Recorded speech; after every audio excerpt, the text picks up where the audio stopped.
Hello, hello, bienvenue à ce module 4 des ambassadrices et nous allons parler durant ce premier cours du business Internet. C'est un module et c'est un chapitre que j'ai à cœur tout particulièrement parce que c'est vraiment mon domaine de prédilection.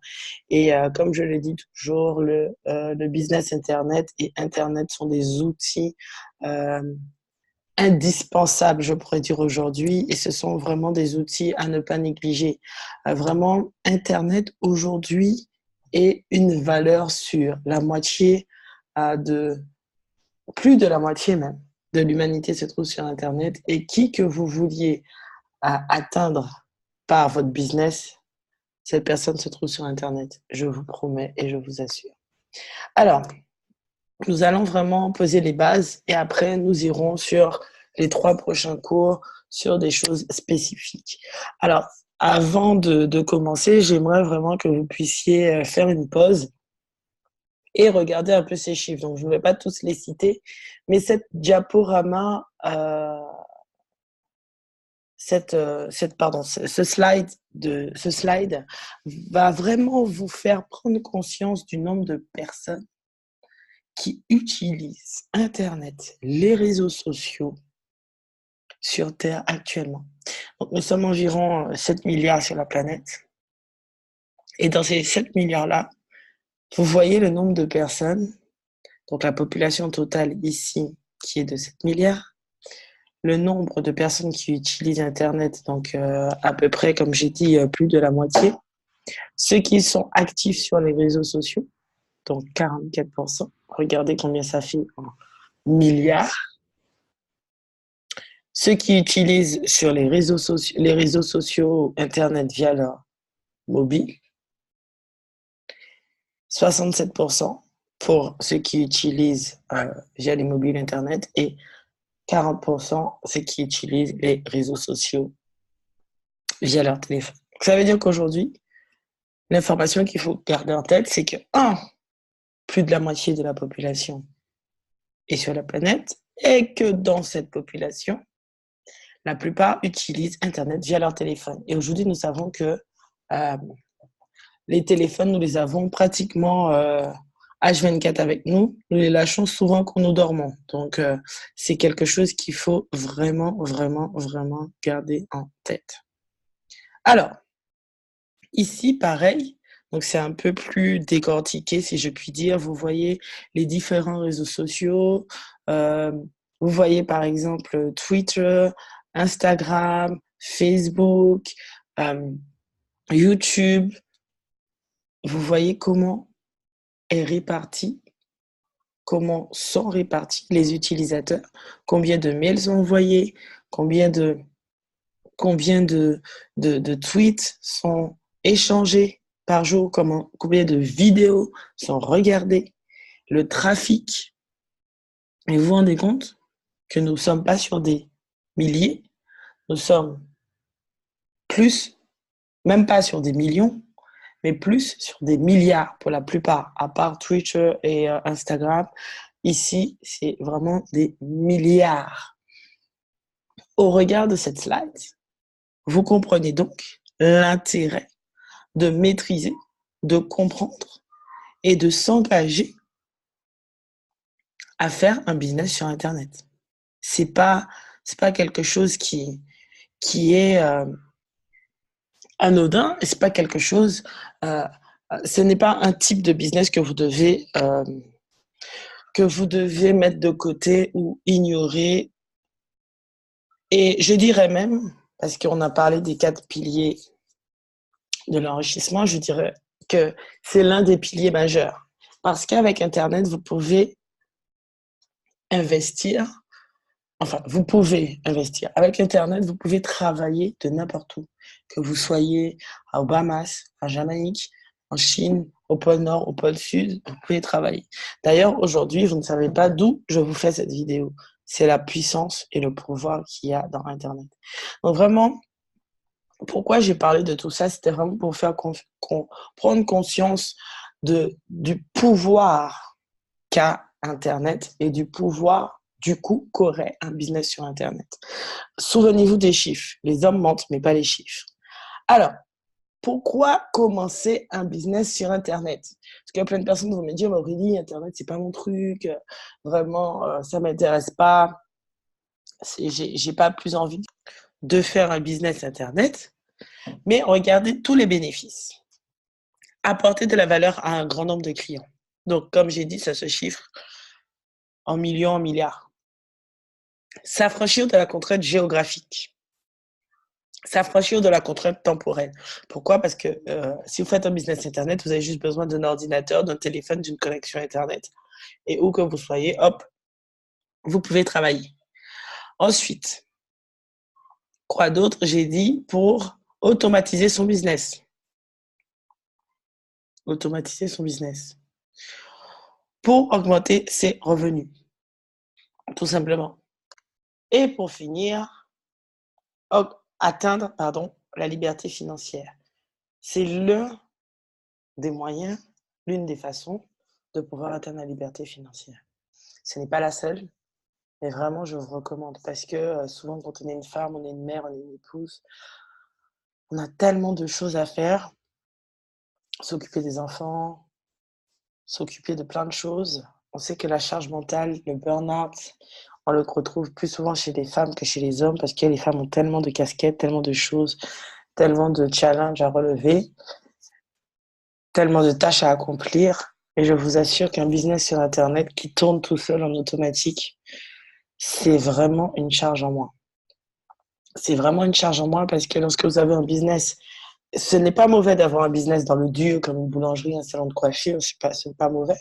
Mais vous êtes obligé d'être au salon de 9h à 17h, voire plus. Alors que là, voilà, si vous vendez sur Internet, quoi que vous vendiez, un produit ou service, vous êtes sûr que vous pourrez le faire n'importe où dans le monde et à n'importe quelle heure. C'est ce qui est vraiment intéressant. S'affranchir du temps, de la contrainte du temps. Je ne suis pas obligée de travailler de 9h à 17h et je peux prendre des vacances pendant les vacances scolaires parce qu'en fait, c'est pas grave. Là où on va, s'il y a Internet, c'est bon. C'est la seule chose que je demande quand je me déplace, c'est qu'il y ait Internet. Après, le reste, quel que soit le pays du monde, ça passe. Alors, quels sont les outils dont j'ai besoin? Parce que les gens vont me dire, bah Aurélie, je veux commencer un business Internet, j'ai besoin de quoi? J'ai besoin de logiciels, j'ai besoin de quoi? Vous avez des outils, comme je vous ai dit, ordinateur, téléphone. Ça, vous allez avoir accès à Internet via quoi? Un ordinateur, un téléphone. Je suis sûre que si vous m'écoutez aujourd'hui, c'est que vous avez forcément soit un ordinateur, soit un téléphone, soit une tablette. Ensuite, vous avez besoin d'un bon site ou un bon blog. Vous avez besoin d'un selon, et vous allez le voir sur le PDF que le PDF que je vais vous envoyer, vous avez besoin de développer l'un des réseaux sociaux qui correspond avec l'offre que vous allez proposer. Mais je vais tout bien vous expliquer parce que tous les services ne sont pas à proposer sur tous les réseaux. Vous avez des services qui seront plus adaptés à YouTube ou Instagram, d'autres qui seront plus pour Facebook, d'autres qui seront plus pour Twitter, d'autres pour LinkedIn. Ça dépend vraiment du client que vous avez et aussi de l'offre que vous proposez. Donc, en fonction de cette offre-là que vous allez faire, par exemple, vous avez vu que en fait, généralement, les influenceurs, ceux qui proposent tout ce qui est maquillage, beauté, bien-être, etc., on va les retrouver en majorité actifs sur Instagram et sur YouTube. Elles ne seront pas très actives sur LinkedIn. Elles seront aussi un peu actives sur Facebook et un peu aussi beaucoup sur Snapchat parce que ce marketing d'influence-là va plus fonctionner sur ces réseaux. Vous allez moins les voir sur LinkedIn à faire des tutos maquillage ou à proposer des produits que les marques leur ont recommandés ou que les marques les rémunèrent pour les présenter. Vraiment, ça dépend. Par contre, si vous présentez du B2B, ça veut dire que vous avez un produit que vous allez présenter à quelqu'un qui a un autre business, ça sera plus du LinkedIn ou du Facebook Pro. Donc, je vais revenir sur ça parce que vous avez un PDF qui va vous expliquer quel réseau utiliser et avec quel est le réseau à utiliser, hein, comment l'utiliser et pourquoi l'utiliser. Donc, vous avez un PDF qui va vraiment rentrer dans tous les détails, mais là, on parle vraiment des outils clés. Donc, une fois que vous avez vos outils clés, il faut que vous sachiez qu'il y a des compétences à avoir. C'est comme tous les business, c'est comme tous les métiers. Ne pensez pas que parce que vous commencez un business Internet, voilà, je veux commencer un business Internet, je connais rien, je sais rien, mais ça va fonctionner. Non, c'est un business, c'est un métier, c'est une profession, même si c'est sur Internet. Et du coup, ça fait que vous aurez besoin de vous former. Vous aurez besoin de connaître des choses, d'avoir des compétences. Donc, d'avoir des compétences techniques, des compétences marketing, des compétences au niveau de la vente, du copywriting ou de l'écriture de contenu, de la création de contenu, pour créer un bon produit. Et ces compétences-là, elles s'acquièrent avec soit de la formation, soit vous allez vous former, soit vous allez prendre des personnes qui sont elles-mêmes formées. Mais c'est toujours bien d'être formé parce que si ces personnes-là font quelque chose qui n'est pas adéquat ou qui n'est pas bon, quelque chose qui n'est pas... si vous avez une action, je ne sais pas, par exemple, vous demandez à quelqu'un de vous faire un tunnel de vente, mais je expliquerai ce que c'est, et que la personne n'a pas fait un bon tunnel de vente, comment vous allez faire pour le savoir? Si cette personne-là, vous ne l'avez pas, si cette personne-là, vous ne l'avez pas, vous n'avez pas ses compétences, même si vous n'êtes pas aussi professionnel qu'elle. Moi, quand je fais quelqu'un me faire ma technique, que ce soit la publicité ou le tunnel de vente, j'ai des compétences qui font que je peux vérifier, même si je ne peux pas l'exécuter, mais je peux au moins vérifier parce que j'ai des notions. Donc, ce sont des notions que vous devez avoir et que je vous donnerai au cours de ce chapitre.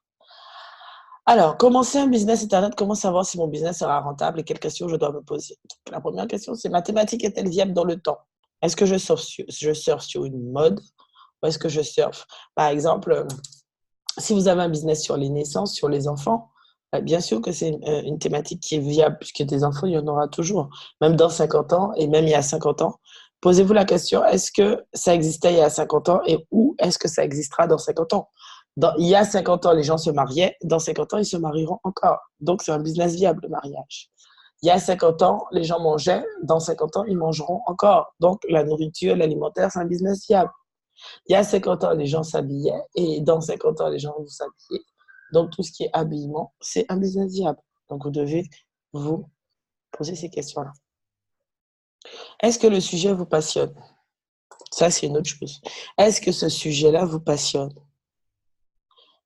Parce que plus vous serez dans une passion, plus vous serez dans ce que vous aimez faire, et je vous assure, plus vous allez être à même à faire les choses de façon excellente. Pourquoi? Parce que vos tripes sont dedans. Et ça se voit et ça se sent. Je vous assure, ça se voit et ça se sent. Ensuite, votre concurrence. Vous devez vous regarder votre concurrence. Qui fait ce que vous voulez faire? Qui fait ce que vous voulez faire? À qui vous allez apporter de la valeur sur le marché? Est-ce que c'est aux femmes? Est-ce que c'est aux femmes et aux hommes? Est-ce que c'est aux enfants? Est-ce que c'est aux femmes qui habitent une zone géographique particulière? Ou est-ce que c'est aux habitants d'une zone géographique particulière? Regardez ce que dit Google au sujet des mots-clés de votre thématique. Mariage, regardez ce qui se dit sur le mariage, regardez ce qui se fait sur le mariage. Le mariage, c'est une industrie qui pèse des milliards, comme les cosmétiques. Quelle est votre expertise dans les thématiques? Dans cette thématique ou dans ces thématiques que vous voulez aborder. Ce sont les prérequis pour pouvoir aller après commencer votre business. Alors, la première des choses, une fois que voilà, je sais sur quel réseau, donc CFPDF, puisque je vais vous envoyer le PDF qui sera lié à ce réseau.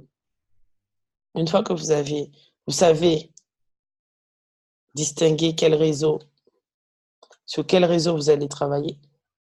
Vous savez, alors peut-être que vous allez me dire oui, mais je ne connais pas l'offre, donc vous pouvez le faire à la fin. À la fin, par rapport à tout ce que j'aurais dit, vous saurez sur quel réseau vous déployez. Vous savez vous êtes posé les questions pour votre thématique. Ça va vous permettre de savoir dans quelle thématique. Donc, les questions que j'ai posées précédemment. Et là, c'est votre client cible. Votre client cible. Quel est votre client cible? Qui vous voulez atteindre? Ne me dites pas juste je veux atteindre les enfants parce que c'est pas ciblé. C'est une masse, ça. Le persona, c'est juste une personne fictive. C'est un portrait robot de votre public cible ou de votre public idéal. Le client que vous recherchez à atteindre, le client idéal ou que vous avez déjà. C'est ça le persona. Et dans ce persona-là, comment je fais pour faire son portrait robot? Je le fais moi-même. Donc, je dis quel est son âge. Alors, ça peut être, moi, je veux des femmes trentenaires, donc les femmes qui sont... Ça, je ne dis pas que c'est mon cas, mais je donne un exemple. Les femmes qui ont entre 30 et 40 ans, par exemple, je dis, je veux les femmes trentenaires. Donc, de 30 à 40. Donc, je prends ces femmes-là. Donc, si vous avez plus de 40, vous n'êtes pas le persona. Moins de 40, vous n'êtes pas le persona. Donc, le sexe, j'ai dit les femmes. Jeune géographique, je peux dire que ce sont les femmes qui habitent toutes, par exemple, je vais dire au Canada. Et au Canada, je vais dire à Montréal, par exemple. Quels sont ces attributs psychologiques, ces attentes? Je peux dire que ce soit les femmes entre 30 et 40 ans qui habitent à Montréal, qui sont, donc CSP, c'est la catégorie socio-professionnelle, qui sont des femmes cadres ou cadres plus, ou cadres supérieurs, ou qui sont chefs d'entreprise. Ce sont des femmes, moi je veux des femmes qui gagnent entre 2 000 et 5 000 euros par mois. Ça peut être un persona. Mais je vais vous expliquer pourquoi il faut que ce soit très, très, très, très ciblé. Ensuite, les attributs psychologiques, ses attentes.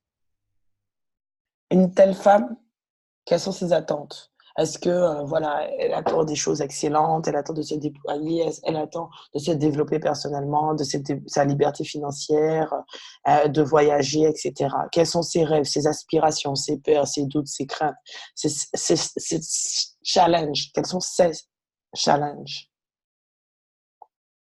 Quels sont ses défis?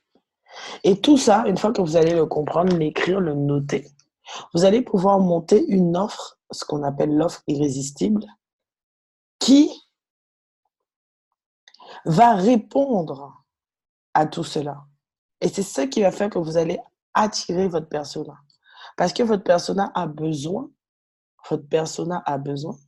tout simplement, d'être attiré, d'être magnétisé, attiré, attraction. Et cette attraction-là, c'est si vous lui parlez correctement. Si vous lui parlez correctement, ce persona-là va se reconnaître. Il va se dire, ah ok. Il y a plein de personnes qui me disent, mais Aurélie, je ne comprends pas, mes clients ne me correspondent pas. Ce n'est pas ce genre de client que je voulais. Mais la réponse que je leur donne, c'est quel persona as-tu défini? Quel est ton persona? Parce que forcément, si tu ne sais pas comment leur parler, tu vas attirer des personnes qui ne sont pas dans ton persona. Donc, c'est important, c'est la première des choses. Et ça, ce n'est pas juste pour les business en ligne, c'est aussi pour les business dans le dur. Si vous avez une boulangerie, si vous avez un salon de coiffure, vous savez qu'il y a des personnes qui ont des salons de coiffure. Et ces salons de coiffure-là, ce sont des personnes qui vont payer minimum 300-400 euros dans ce salon parce qu'elles ont ciblé une clientèle particulière. Puis il y a d'autres personnes qui ont des salons de coiffure où le budget moyen, c'est 40 euros. Donc, il y a plusieurs niveaux de salons de coiffure, comme il y a plusieurs niveaux de restaurants, comme il y a plusieurs niveaux comme il y a plusieurs niveaux de restaurants, comme il y a plusieurs niveaux de centres esthétiques ou de centres de remise en forme. Ça dépend de ce que vous voulez. Et c'est vous, alors parce que quelqu'un m'a dit, mais le client cible, on se base sur quoi pour le choisir? Non, c'est vous qui choisissez. C'est vous qui choisissez votre client cible. C'est vous qui dites, moi, je veux tel type de client. J'ai une personne qui me disait, non, moi, dans les femmes, c'est pas toutes les femmes que je veux. Je veux tel type de femme. Mais je suis pas à l'aise avec ça. Je lui dis, non, tu dois être à l'aise avec le fait de te dire que tu veux ce type de femme-là. Si tu veux des femmes en surpoids ou des femmes, elle me disait, des femmes qui veulent perdre du poids après leur grossesse, mais qui font une taille 44, par exemple. Et je lui disais, mais tu dois être à l'aise avec ça, c'est pas un souci. Même si les gens qui ne sont pas à l'aise avec ça, ce sont les gens qui ne correspondent pas à ton persona. Pourquoi? Parce qu'après, tu vas proposer quelque chose, une offre, un produit, un service. Et il faut que cette offre, ce produit, ce service-là correspondent aux attentes. Donc, si la personne te dit, ah, mais c'est quoi ton histoire? C'est parce que tu ne corresponds pas, la personne ne correspond pas aux attentes de ton produit. Alors, une fois que vous avez le client idéal, vous pourrez lui faire un produit idéal. C'est ce qu'on appelle l'offre irrésistible. Alors, il y a une petite faute là que je vais corriger. L'offre irrésistible, c'est quoi l'offre irrésistible? C'est l'offre qui va correspondre tout à fait à votre client. Tout à fait à votre client. En gros, une fois que vous avez défini votre client cible, vous savez ses attentes, vous connaissez ses peurs, vous connaissez ses craintes, vous connaissez ses objectifs, ses défis. Donc, vous savez lui parler. Vous pouvez lui faire là ou les promesses liées à votre offre. Pourquoi? Parce que une fois que vous allez faire là ou les promesses, je vais mettre là où les promesses. Là où les promesses liées à l'offre, cette personne, elle va se dire, mais d'accord, je comprends que cette personne me parle parce que dans ce qu'elle dit, je me reconnais. Par exemple, vous pouvez dire, vous êtes une maman et vous avez certainement pris du poids lorsque vous avez fait votre grossesse, votre première ou votre deuxième grossesse. Moi, je vous propose un produit, je vous propose un accompagnement pour vous faire perdre votre ventre d'après grossesse. Il y a plein de personnes, plein de femmes qui n'arrivaient pas à perdre leur ventre d'après grossesse. Et ce qui s'est passé, c'est que j'ai une cliente qui voulait et qui est en train de développer une offre pour ça, de façon précise. Mais si vous dites, oui, vous voulez perdre votre ventre, vous allez même attirer les femmes qui n'ont pas eu d'enfants et qui ont du ventre. Et cette promesse-là, ce produit-là, il n'est peut-être pas idéal pour elles. Parce que la façon dont on va perdre son ventre après grossesse, c'est pas la façon dont on va perdre du ventre de façon générale. C'est ce qu'il faut vous dire. Donc, quel est votre client cible? Quel est votre produit idéal? Si c'est un produit pour les mamans, il faut d'abord que vous ayez dit, moi, je veux des jeunes mamans, par exemple. Il y a des jeunes mamans, il y a des mamans qui ont un enfant qui a moins de 5 ans, et puis il y a des mamans qui ont des enfants, un ou des enfants qui ont plus de 15 ans. Est-ce que c'est à celle-là que vous voulez parler pour perdre leur ventre? C'est ce que j'ai dit à ma cliente. Il y a des gens qui ont eu un enfant depuis 5-6 ans et qui n'ont pas perdu leur ventre. Est-ce que tu veux parler à celle-ci ou est-ce que tu veux parler à celles qui viennent d'avoir un enfant dans l'année qui vient de s'écouler? C'est pas le même persona. Et la promesse liée à ce persona-là ne sera pas la même. Quels sont les bénéfices, le contenu et les avantages de l'offre?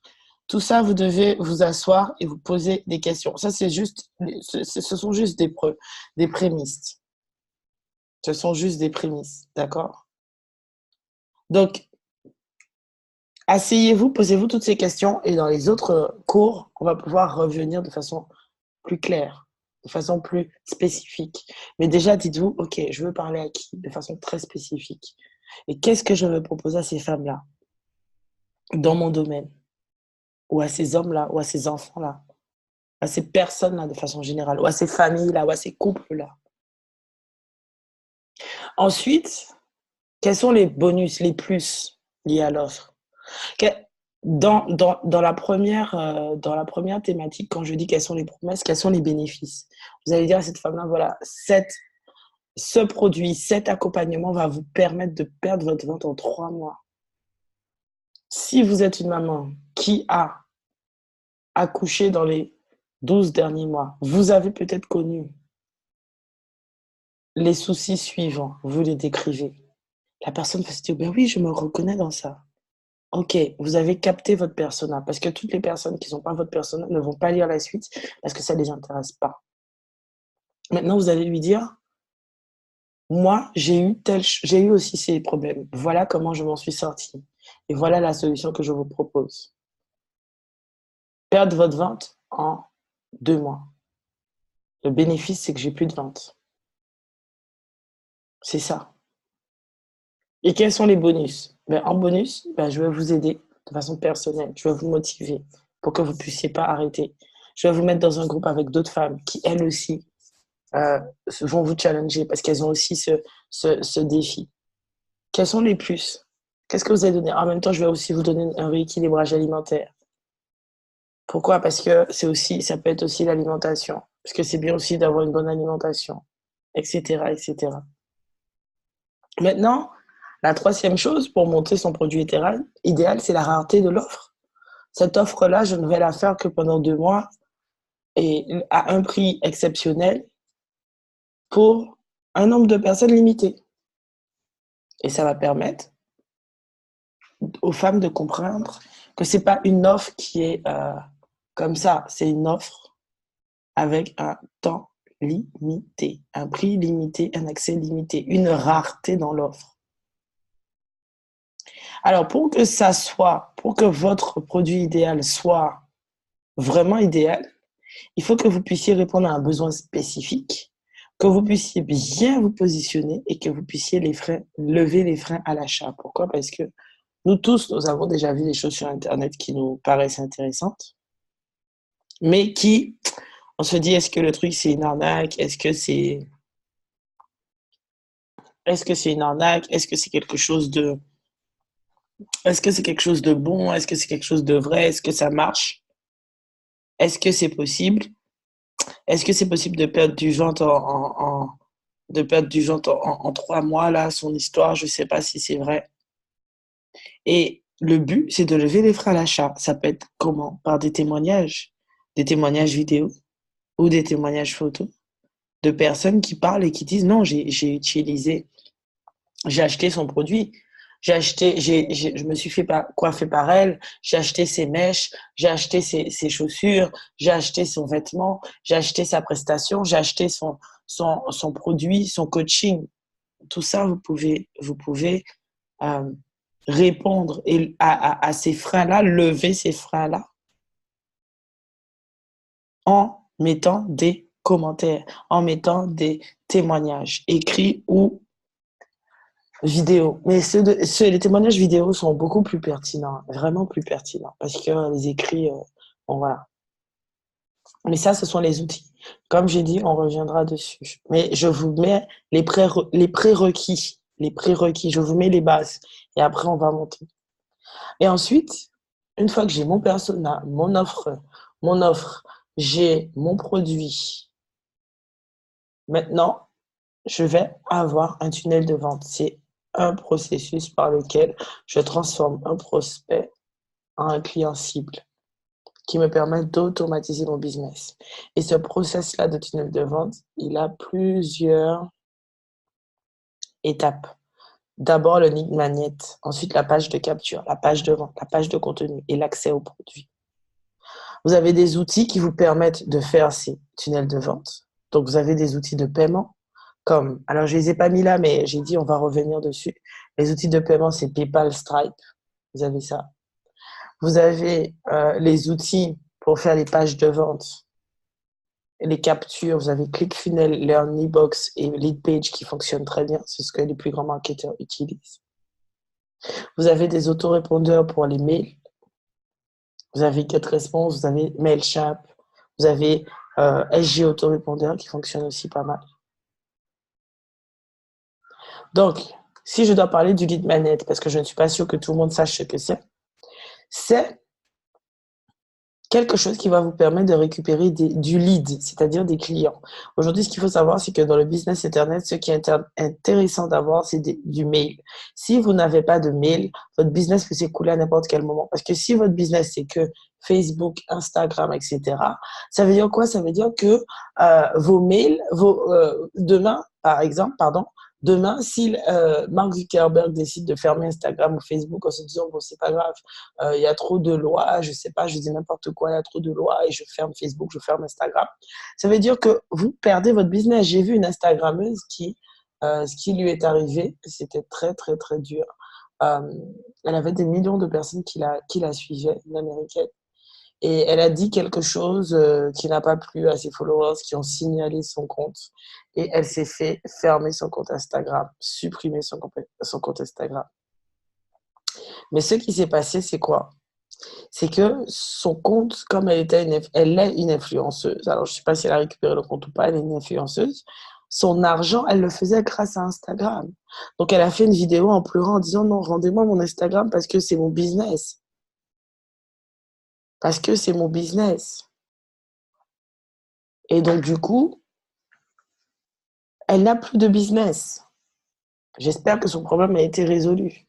Vous imaginez, vous perdez votre business en l'espace d'une minute parce que vous n'avez pas fait ce qu'il faut, parce que vous n'avez pas compris que les réseaux sociaux, c'est la porte d'entrée, c'est le début, l'entrée au tunnel de vente. Vous appelez les clients, vous attirez les clients par les réseaux sociaux. Maintenant, il faut diriger les clients vers votre base de données. Et même si demain, Instagram, Facebook, tout ça disparaît, vous avez les données de vos clients et surtout les mails. Et donc, vous allez faire ça grâce à un lead magnet. Mais dans les prochains cours, je vous expliquerai comment faire un lead magnet spécifique à votre marché, à votre client. Un lead magnet qui fait que vous allez capter vraiment du lead. Donc, c'est l'entrée à votre tunnel. Et le lead magnet, généralement, il est gratuit. Donc, ça peut être une newsletter, un webinar, un PDF, une vidéo, un atelier qui est en rapport avec l'offre que vous allez proposer, qui est en rapport avec un problème que rencontre votre persona cible et qui va l'intéresser. Et il va se dire, ah ben tiens, là, elle me propose une vidéo avec des exercices. Si on revient avec l'exemple de perdre du ventre, pour perdre du ventre, pour faire des exercices en 7 jours. Une petite vidéo gratuite, sympa, elle télécharge, elle met son mail et vous récupérez son mail. Et c'est après que vous allez faire ce qu'on appelle des sessions mailing pour pouvoir la convertir. Donc, pour être performant, votre lead magnet doit s'adapter à un persona, répondre à sa problématique de façon précise et vous devez avoir des visuels et un copywriting soigné. Alors, c'est quoi un copywriting? Le copywriting, c'est l'art d'écrire pour convertir. C'est la rédaction que vous allez faire sur vos posts. Pour bien comprendre, quand vous faites une lettre de motivation, une annonce ou un courriel, vous faites du copywriting. Par exemple, quand vous dites moi, je veux ce poste-là. Vous allez écrire la lettre de motivation de façon à ce que vous allez vous vendre, de façon à ce que le patron puisse ou veuille vous acheter ou vous voir. Parce que le patron, il vous achète, il vous dit, OK, c'est bon, on signe. Signez là, je vous prends. C'est une façon de se vendre. Lorsque vous voulez vendre une voiture, une maison, vous allez écrire une annonce qui va plaire à celui qui est susceptible de l'acheter. C'est la même chose, le copywriting. Mais pour votre produit, pour ce que vous allez proposer à votre client cible. Donc, pour faire un bon copywriting, il faut être clair, simple et il faut une belle offre. Zig Ziglar dit que les gens, de façon générale, n'achètent pas pour des raisons logiques, mais elles achètent pour des raisons émotionnelles. Ce sont les émotions qui font vendre aujourd'hui. Et surtout, si vous avez un public féminin, c'est émotionnel. On achète très, très, très, très souvent via l'émotion. D'accord. Donc, qu'est-ce qui va susciter que j'ai envie? Envie, ça peut être un mot, ça peut être une phrase, une tournure, quelque chose que vous allez dire. Moi, dans mon business, j'ai toujours dit, je ne veux pas un copywriting qui ne me ressemble pas. Moi, quand je fais un post, je le fais avec mes tripes, avec mes émotions. Je ne cherche pas à cacher ce que je ressens, ce que je ressens pas, qui je suis, qui je ne suis pas. Et c'est ça qui fait que certaines de mes clientes sont attirées à moi parce qu'elles me disent, quand ça va pas, tu nous as montré les échecs que tu as eus, tu n'as pas eu peur, de montrer tes échecs, tu n'as pas eu peur de montrer ce qui n'a pas été, tu n'as pas eu peur de montrer quand tu t'es planté. Et ça, c'est mon copywriting. Mon copywriting est basé sur la transparence, sur l'intégrité, sur dire ce que je suis et qui je suis et ce que j'ai vécu. Mais il y a des personnes qui disent non, moi, j'ai pas envie de me mettre à nu. Je préfère faire un autre type de copywriting. C'est pas grave. Chacun est à l'aise avec son type de copywriting. Il y a des personnes qui ont des copywriting très marketés ou des personnes qui vous racontent une histoire. Vous avez d'autres personnes qui ont un copywriting agressif, qui vont vous dire oui, si vous ne vous sentez pas dans votre zone de confort, vous n'allez pas réussir, etc. J'ai vu quelqu'un qui avait fait un copywriting en disant si tu as décidé de rien changer dans ta vie et de rester chauffeur Uber toute ta vie, ne lis pas ce poste. Et pourtant, il y a plein de personnes qui achètent ces formations. Même si ça peut choquer certains en disant oh, mais c'est chauffeur Uber, c'est comme un métier, pourquoi il dit ça? Mais c'est parce qu'il veut éliminer des personnes qui ne sont pas dans son persona. Chacun son copywriting. On va revenir aussi sur le copywriting. Donc, vous avez des conseils que je donne ici pour un bon copywriting qui vous permettent d'attirer votre persona. Et comme j'ai dit, on va revenir de façon spécifique parce que là, je vous ai donné tous les éléments. C'est comme si on s'apprête à faire un gâteau ou on s'apprête à faire une recette. Et dans ce cours, je vous donne tous les ingrédients de la recette. Donc, je vous ai parlé du persona, je vous ai parlé de l'offre irrésistible, je vous ai parlé du copywriting, je vous ai parlé du tunnel de vente. Je vous ai parlé de chaque étape, de chaque ingrédient. Et dans les prochains cours, on va faire la recette. Donc, ne vous inquiétez pas s'il y a certaines choses où vous dites « Ah, Aurélie, t'es passée trop vite. Aurélie, je ne comprends pas tout. La notion n'est pas assez abordée. » Là, on est sur les ingrédients. Juste, vous devez savoir quel ingrédient vous devez avoir. Après, un bon branding, l'image de marque. L'image de marque, ça, c'est ce qui fait vendre. Les personnes ont besoin d'acheter un produit ou un service qui est attaché à une identité de marque forte. Et le branding permet de vous faire connaître, de vous faire reconnaître et de vous connaître. Quand j'ai mis Coca, pourquoi j'ai mis Coca? Parce que souvent, on dit oui, le Coca c'est dégueulasse, mais le Coca c'est l'une des boissons qui se vend le plus. Et de plus, si vous êtes dans un supermarché et que vous avez deux boissons, vous allez vous tourner vers le Coca. Ou s'il y a du cola, je ne sais pas quoi, vous allez tourner vers le Coca parce que vous avez confiance en Coca à cause de la marque. Pas forcément, et c'est pas forcément vrai que le Coca puisse être meilleur. C'est pas forcément vrai.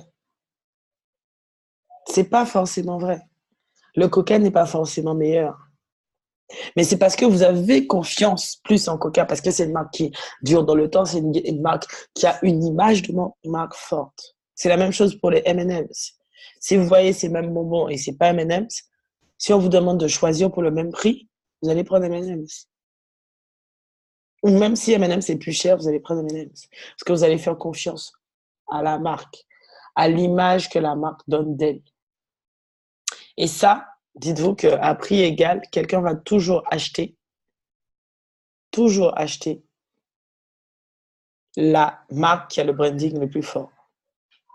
Ensuite, un des ingrédients, c'est un site efficient. Vous pouvez avoir un super produit, mais si quand les gens arrivent sur votre site, le site n'est pas beau, il ne donne pas envie d'acheter, il n'est pas efficient, il ne convertit pas, c'est compliqué. Donc, sachez que vous devez avoir un univers cohérent, un bon référencement, une bonne redirection. Vous devez comprendre que quand vous arrivez sur un site, les informations doivent être faciles d'accès. Les gens ne doivent pas aller chercher les informations. Et votre site doit être clair et net. Alors, je vais vous donner des idées de business Internet, des idées de domaine de business Internet qui pourront vous aider à vous décider. Vous avez tout ce qui est affiliation, je vais revenir dessus, les abonnements, ça fonctionne très bien sur Internet, le e-commerce, les formations en ligne, le blogging, tout ce qui est accompagnement, coaching, consulting, conseil, plateforme de mise en relation, regardez tout ce qui est Uber, regardez toutes ces plateformes qui permettent, Airbnb, tout ça, ce sont des plateformes de mise en relation. Les services de location, les services collaboratifs et tout ce qui est chaîne YouTube pour être un influenceur. Ce sont des idées de domaine que vous pouvez, si vous n'avez pas d'idée, vous pouvez vous dire, ah ben tiens, dans celle-là, il y en a une qui me plaît plus que l'autre. Mais je vous assure que ce sont des choses qui sont viables et qui vont durer dans le temps. Des domaines rentables, donc vous avez la santé, la beauté, l'alimentaire, l'accompagnement, l'aide à la personne, l'immobilier, la mode et le numérique. Donc, voici quelques conseils. Choisissez un produit dans lequel vous avez une expertise ou où vous voulez développer une expertise. Faites une bonne étude de marché, formez-vous, faites-vous accompagner et regardez ceux qui réussissent. Que font ceux qui réussissent?